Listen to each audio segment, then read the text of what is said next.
Hello friends, భారతదేశం బంగ్లాదేశ్ సరిహద్దు మీద ఇప్పుడు కనిపిస్తున్న సీన్స్ చూస్తే నిజంగానే శరీరం గట్టిగా షేక్ అవుతుంది. థౌజండ్స్ ఆఫ్ ఇల్లీగల్ మైగ్రెంట్స్ ఇన్నాళ్ళు భారత్ లో సెటిల్ అయ్యాం అనే భ్రమలో బ్రతికిన వారు ఇప్పుడు ఒక్కసారిగా సామాన్ సర్దుకుని బంగ్లాదేశ్ వైపు పరుగులు పెడుతున్నారు. రేగు వానలో రోడ్డు మీద ఎగిరే ఆకుల్లా నేరుగా బోర్డర్ వైపే తరులుతున్నారు. కోల్కతా న్యూటౌన్ ఇన్నాళ్ళు మెగా డెవలప్మెంట్ అన్నట్టుగా మారిన ఈ సిటీ న్యూటౌన్ సమీపంలోని కొన్ని ప్రాంతాలు ఎకరాల కొద్దీ ఖాళీ చేయబడుతున్నాయి. గతంలో వేలాది మంది నివసించే చోట కేవలం 10 నుంచి 15 మంది మాత్రమే మిగిలిన్నారు. పశ్చిమ బెంగాల్ అంతటా అక్రమ వలసదారులు కాలనీలు ఖాళీ అవుతున్నాయి. పశ్చిమ బెంగాల్ అంతా ఇప్పుడు ఇదే స్టోరీ నడుస్తుంది. बांग्लादेश है वो आया था, वो चुरा कर आ गया. मेरा देश तो यहाँ पे नहीं है जी.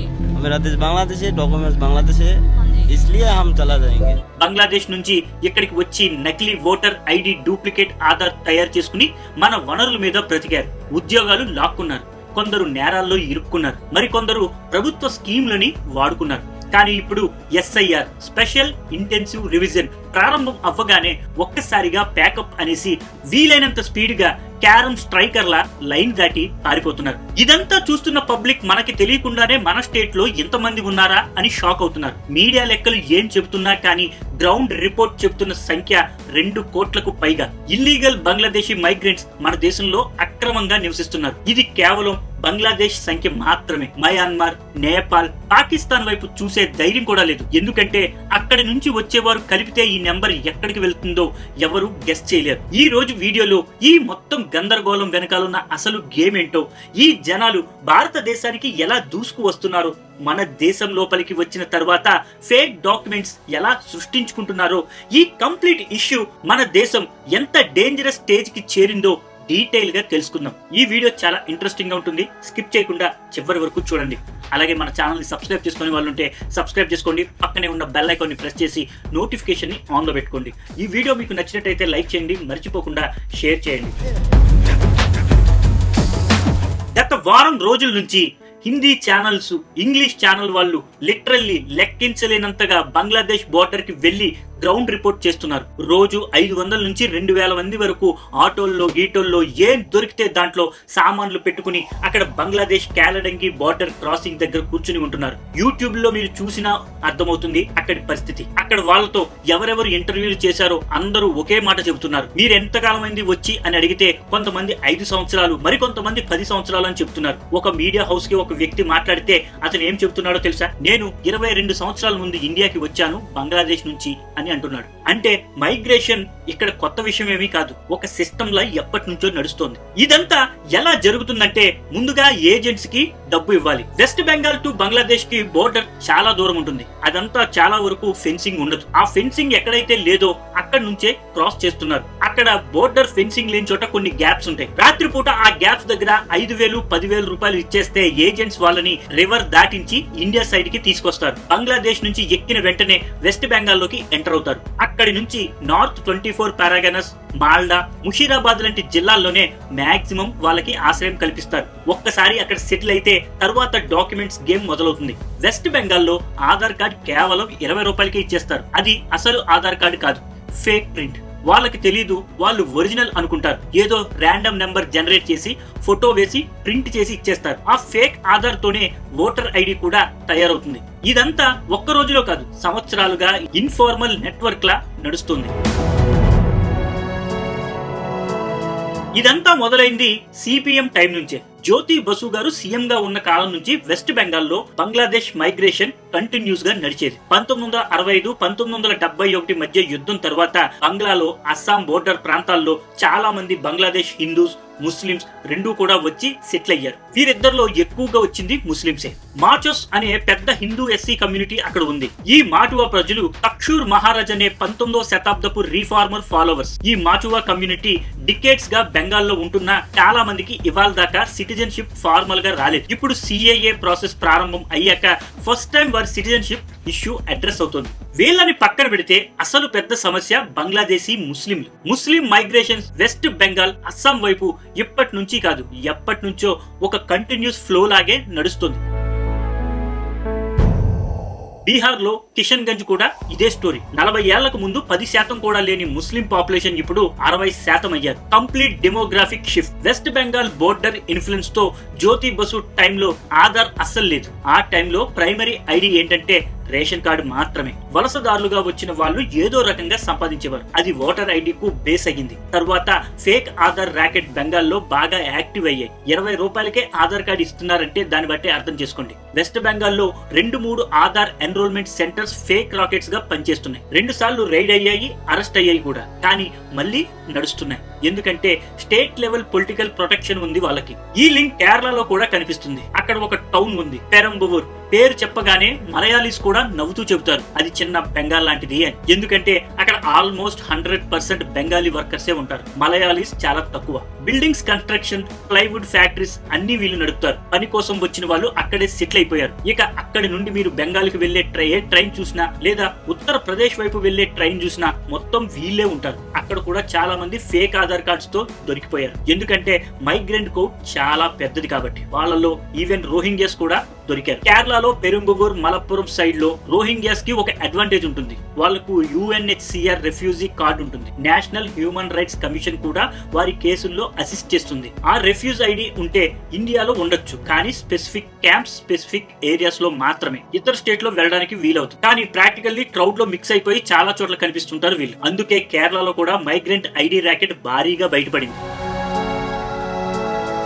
ఇప్పుడు ఇండియాలో కనిపిస్తున్న సడన్ బెంగాల్ మైగ్రెంట్స్ అందరూ పారిపోవడానికి గల ఒకే ఒక కారణం 2025 ఫారినర్ అండ్ ఇమిగ్రేషన్ యాక్ట్. అవును, గవర్నమెంట్ పాత 4-5 చట్టాలు అన్ని తీసేసి కంబైన్ చేసి ఒకే కఠినమైన చట్టం తీసుకొచ్చింది. దాంట్లో 2 కిల్లర్ క్లాజెస్ ఉన్నాయి. మొదటిది, మీరు ఇండియాలోకి వీసా లేకుండా, పాస్పోర్ట్ లేకుండా ఎంటర్ అయితే 5 సంవత్సరాల జైలు, 5 లక్షల ఫైన్. రెండోది, ఫేక్ డాక్యుమెంట్స్ వాడితే 10 సంవత్సరాల జైలు, తక్షణ బహిష్కరణ. అంటే ఇండియాలో ఏదోలా మేనేజ్ చేసేయచ్చు అనుకునే వాళ్ళకి ఇక గేమ్ ఓవర్ అన్నమాట.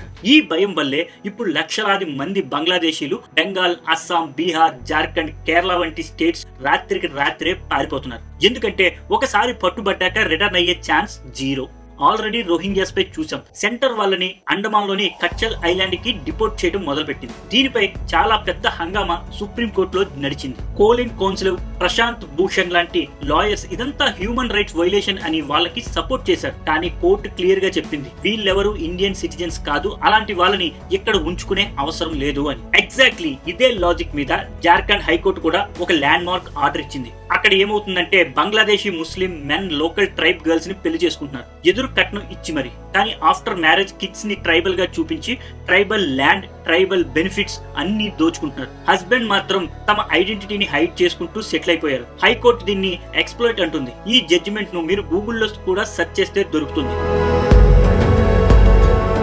మమతా బెనర్జీ, పినరై విజయన్, స్టాలిన్ ఎందుకు ఈ SAR, NRC ప్రాసెస్లకి అంత భయపడుతున్నారంటే ఓట్ బ్యాంక్ పాలిటిక్స్. 2002లో వెస్ట్ బెంగాల్లో జరిగిన last authentic SAR survey data తీసుకున్నారు. ఆ డేటాలో ఏజ్ వైజ్ పాపులేషన్ డిస్ట్రిబ్యూషన్ ఉంది. సరిగ్గా ఏ ఏజ్ గ్రూప్ లో ఎంతమంది ఉన్నారో, వారి సర్వైవల్ ప్రాబబిలిటీ ఏంటో అన్ని డేటా రికార్డెడ్ గా ఉంది. ఇక్కడే అసలైన డెమోగ్రాఫికల్ మిస్ మ్యాచ్ బయటపడ్డది. ఏదో 1-2% వేరియేషన్ కాదు, ఏకంగా ఆల్మోస్ట్ 25% అన్ఎక్స్ప్లెయిన్డ్ పాపులేషన్ పెరిగిపోయింది. ఎక్కడి నుంచి వచ్చింది ఎంత జనాభా? ఎవరు ఈ కొత్త ఎంట్రీస్? నేచురల్ సర్వైవల్ రేట్స్ ప్రకారం ఉండకూడదని మోడల్ చెబుతున్నప్పుడు ఎలా వచ్చారు ఈ అదనపు కోట్ల జనాభా? ఈ ఓటర్ వెరిఫికేషన్ ఎక్సర్సైజ్ వల్లనే ఇప్పుడు మమతా బెనర్జీ ఏమంటున్నారంటే SAR ప్రాసెస్ ఆపేయండి అంటున్నారు. ఎందుకంటే ఈ రాత్రికి రాత్రి ఎక్స్పోజ్ అవుతున్న 1,30,00,000 బోగస్ ఓట్లు పోతాయని ఆమె చాలా బాధపడిపోతుంది. ఫామ్ డిస్ట్రిబ్యూషన్ ఎలా జరుగుతుందంటే ఒక్కో బూత్ కి కొన్ని వందల ఫామ్స్ ఇచ్చారు. ప్రజలు ఫిల్ చేసి తిరిగి ఇవ్వాలి. ఫామ్స్ తిరిగి వచ్చినాక ఎలక్షన్ కమిషన్ వాటిని స్కాన్ చేసి డిజిటలైజ్ చేసి 2002 బేస్ డేటాతో క్రాస్ చెక్ చేస్తుంది. ఇలా fake identity plus fake voter card, duplicate ration, Lakshmi scheme benefits ఇవన్నీ ఎంజాయ్ చేస్తూ ఇల్లీగల్ గా ఇండియాలో ఉండి ట్యాక్స్ పేయర్ డబ్బులు రేషన్ గా తీసుకుని ఒక పర్టిక్యులర్ పార్టీకి ఓటు వేస్తూ వచ్చారు వీళ్ళంతా.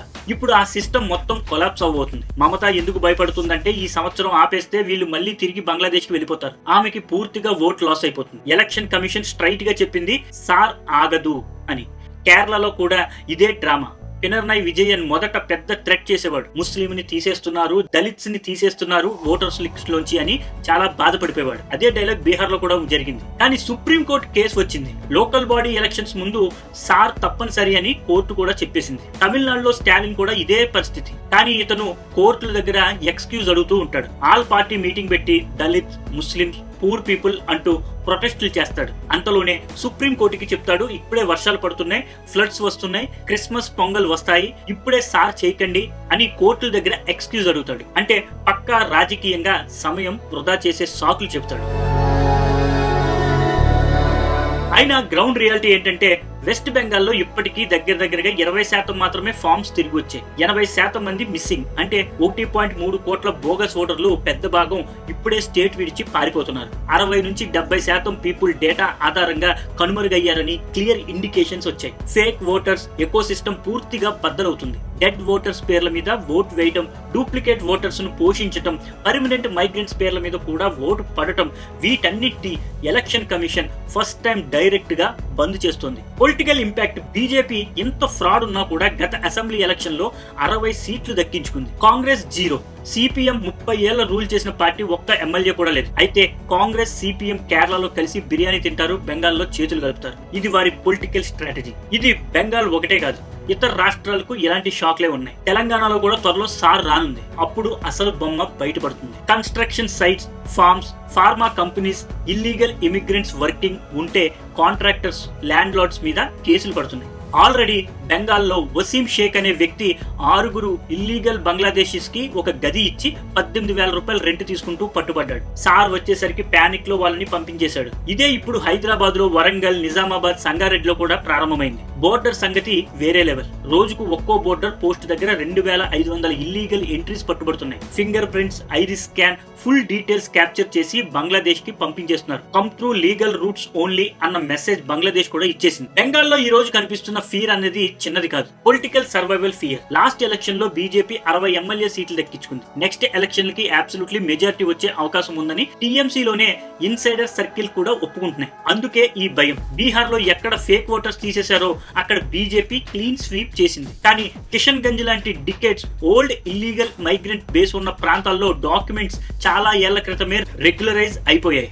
అందుకే అక్కడ ఏఐఎంఐఎం కాంగ్రెస్ అలియన్స్ గెలిచింది. ఇదంతా సుప్రీం కోర్టులో కూడా ప్రస్తావనకు వచ్చింది. మమతా బెనర్జీ కూడా చెప్పే హిందీ డైలాగ్ ఒకటే, డర్ అచ్చా హై. అవును, ఈసారి ఆమెకి కొంచెం భయం చూపించాల్సిందే. ఎందుకంటే ఎలక్షన్ కమిషన్ ఈసారి డ్రామా, ప్రొటెస్ట్ ఏవి పట్టించుకోకుండా ఫుల్ స్వింగ్ లో పనిచేస్తోంది. ఈ వీడియో గురించి మీ అభిప్రాయాల్ని కింద కామెంట్స్ బాక్స్ లో తెలియచేయండి. ఈ వీడియో మీకు నచ్చినట్టయితే లైక్ చేయండి, మీ ఫ్రెండ్స్ అండ్ ఫ్యామిలీస్ కి షేర్ చేయండి. మరిన్ని వీడియోల కోసం మన ఛానల్ని సబ్స్క్రైబ్ చేసుకోవడం మర్చిపోకండి.